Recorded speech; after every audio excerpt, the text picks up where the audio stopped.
think this may be one of my favorite action movies of the last 10 years. It's another episode of Film Flam. Let's go.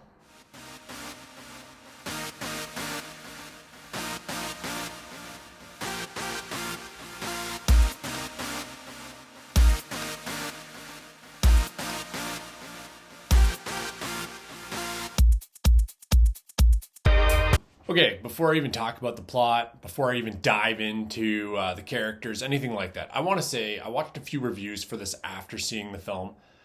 And a couple of the really big film reviewers I watch, I don't know if other people have picked up on it, but it seems like everybody's kind of approaching films from a I expect it to suck mentality. I watched one review today from a very big film reviewer on YouTube. I can only hope I get some of those bucks someday. It's not going to happen.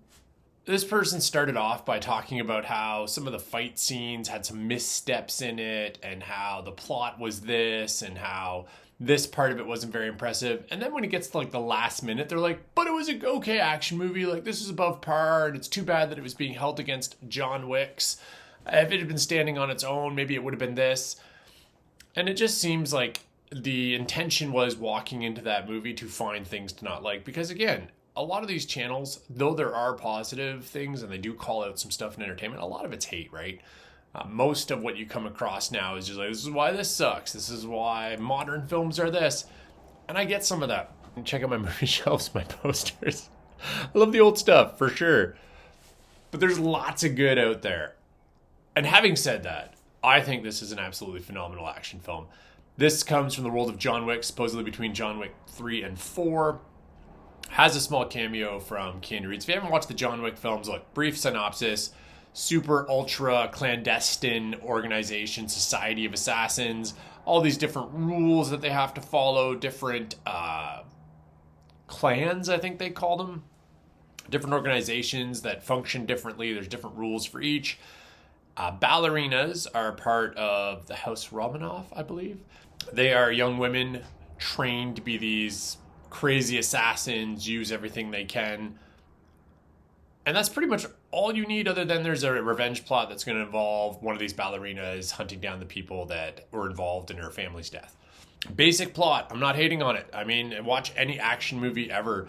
How many times have you seen the so-and-so killed my brother, I will kill him, John Wick himself? You killed his dog, man.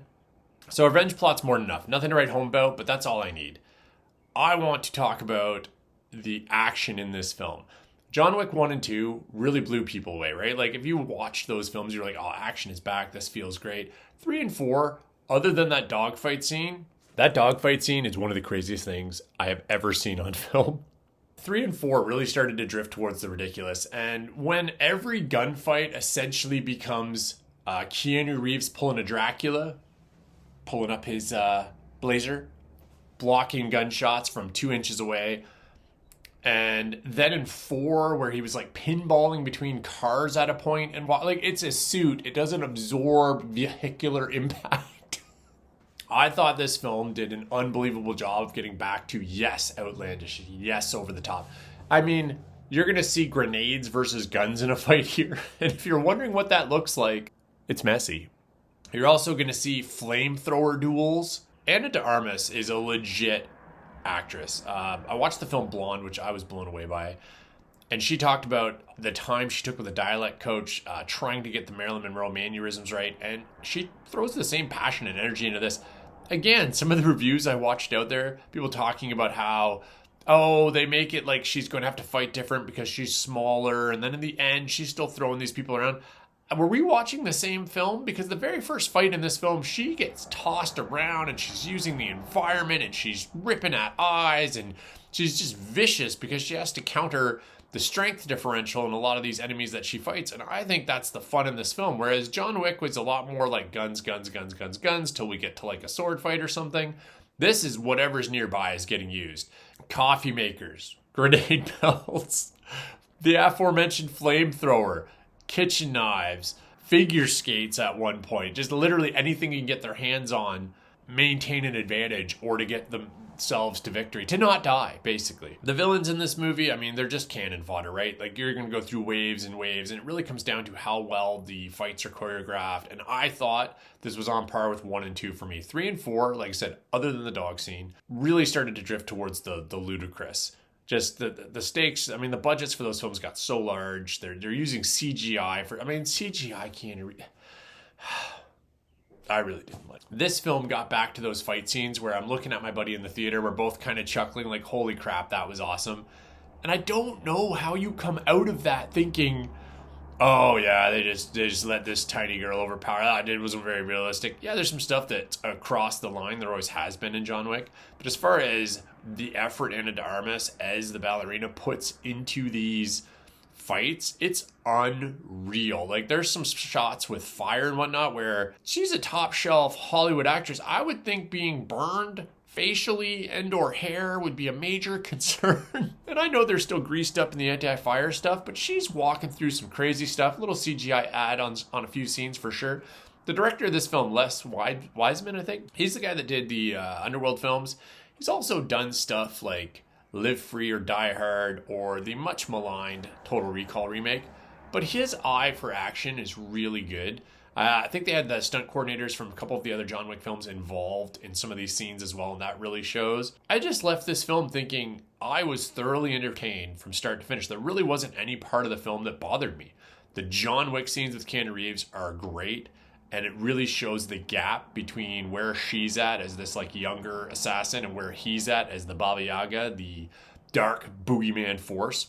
And I thought that scene was great. One of my buddy who I saw this film with, we left the theater. The first thing he said to me was, he's like, I loved that John Wick fight. He's like, it was really cool seeing like the gap between, and I'm like, yeah, it is really cool. Basically Batman's her. It's great. And if you go into this film just wanting to hate, I get it. But I came out of this film with nothing but reverence for the effort that Ana de Armas put in here, and she put her body on the line. Like, there are some great fights in this scene where you know she walked away with some bruises and some bumps. She's talked about it in some interviews. And if you just want pure action with not a whole lot to hold you down, like, look, the John Wick 3 where he rides the horse somewhere and cuts a finger off, like, does that serve any purpose? Does he even missing a finger in 4? I think he's got some sort of glove now. Like, John Wick films have gotten pretty ridiculous. So anybody that comes out of this film and goes, flamethrower duel, man, oh, it's so very across the line, and Keanu Reeves, I get it. But I thought this film was closer to the realism of 1 and 2, where the brutality is just next level. I'm not a grenade concussion specialist. I don't know what those concussive waves off an explosive do. I have no idea if you could kick somebody behind a steel door, hold the steel door, and watch them blow up into bits behind the door. If that doesn't sell you on the film right there, I don't know what does. Hands down, one of my favorite action films, modern action films I've crossed paths with in the last 10 years easily. And it really reminds me of some of my favorite Girls with Guns films from Hong Kong, stuff like In the Line of Duty, 3 and 4 specifically, some of the Moon Lee, Yukari Oshima film. To me, it's a modern version of that with just a kick-ass chick running through dudes in awesome fight scenes, violent, back and forth. Just had a blast with it. I will definitely be picking this one up on physical media. If you guys are on the line, if you like John Wick and you're like, oh, I don't know, if you're... Man, get out there and support this film. It's got a smaller budget. It'd be nice to see this film break even and see some more stuff for Ana de Armas. I almost forgot. In James Bond, No Time to Die, I left that film and specifically said to my brother, was it my brother that I saw that film with? My brother and or another person who was not my brother. And I said that Ana de Armas in that film as the spy, she has a short scene with Daniel Craig's James Bond. If they do a spin-off of 007, you know, from the world of 007 and have her as that character, I'm all in. She was magnetic on screen. So it's just very weird that she ends up in a John Wick spinoff. And as soon as I saw that, I'm like, well, it's the same thing. It's what I wanted. I will be there. I knew that this was going to be something special. I just had a feeling, and it really is. And to anybody out there that's just like, yeah, they don't make them like they used to. There's nothing impressive in Hollywood. I just don't know. Hollywood has ruined you. There's been too many giant budget films, giant budget video games, giant budget television series that the bar is set so high that something like this that just checks all the action boxes, kicks ass for a tight running time of just over 2 hours. Not this 2 hour, 45-minute stuff where you walk out of a John Wick feeling like you need a nap because you're just exhausted. Man. I really love John Wick 1 and 2. 3 and 4 just got so... I mean, I still love Keanu. And Donnie Yen was in 4. I guess that was pretty cool. And Scott Adkins in the fat suit. It's a really good movie. I'm going to give this on an action scale. I'm going to give it a 9 out of 10. I think that as an action movie, this delivers. I think on a standard movie scale, I'd probably give it a 7. 7 out of 10. I mean, there's not a lot of plot here. There's also this weird thing with CGI sunlight that I may have imagined where there's some scenes where they just have these weird rays coming through the... It's such an odd complaint, but it really stuck out for me. I don't know if those were real, but they felt like they were CGI.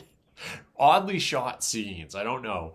This delivers on every front on the action side. And I'm not going to a film like this for the script or the acting. Although the acting, listen, Anna de Armas is a great actress and everybody here sells it, so I'm not selling that short. But I just mean I'm not going to a film like this for Oscar contenders. I'm going to a film like this to be thoroughly entertained, feel like my money was well spent, and I was. Popcorn was chomped, nachos were crunched. It was a great time. Like, subscribe. Hope you enjoy this. Hope you enjoy the movie if you get out there and see it. Till next.